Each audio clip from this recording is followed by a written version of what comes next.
What's up, dudes, and what is up, beautiful ladies out there? Brian's sitting here enjoying an ice cream cookie sandwich, which is packed full of fat molecules, some protein molecules, and a ton of carbohydrate molecules. So how does our body digest and absorb the carbohydrate molecules from food?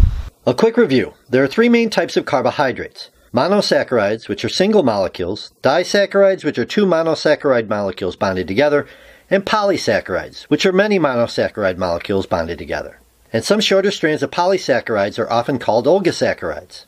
Our bodies produce and release enzymes that basically break down larger carbohydrate molecules into smaller units. There are two places that carbohydrate digestion or breakdown takes place: in the mouth and in the small intestine. In the mouth, salivary glands release salivary amylase, which is an enzyme that starts breaking down starch molecules. Starch is a polysaccharide molecule that contains a large number of glucose units bonded together, and it is found in many foods, including rice and potatoes.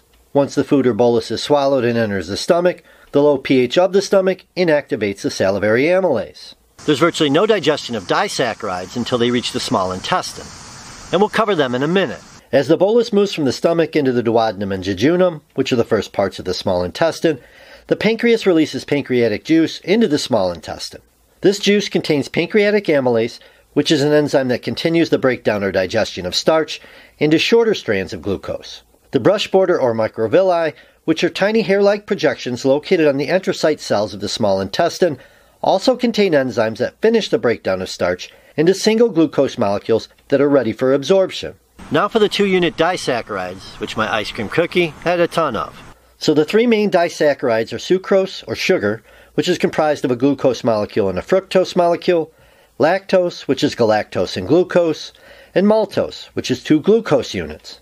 The enzymes that act on these are sucrase, lactase, and maltase, which are also located in the brush border of the enterocyte cells. So basically the body has broken down these carbohydrate molecules into glucose, fructose, and galactose units. Glucose and galactose are mainly absorbed into the enterocyte cells through an SGLT1 protein transporter on the membrane of the cell, and fructose is absorbed into the cells through a GLUT5 transporter. On the other side of the enterocyte cells, glucose, galactose, and fructose are transported out of the cell through a GLUT2 transporter into the blood, where they travel to the liver. In the liver, fructose and galactose are mainly converted into glucose. The actual glucose molecules from food can be taken up by the liver and stored as liver glycogen, or they can become part of blood glucose and be used by cells throughout the body as energy. They can also be taken up by muscle cells and stored as muscle glycogen, or they can be converted into fat and stored in adipose or fat tissue.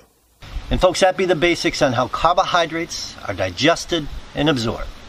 You can hit the thumbs up or thumbs down. If you have any comments, you can leave those down below. Till next time, folks, I am out of here. Oh, pretty good.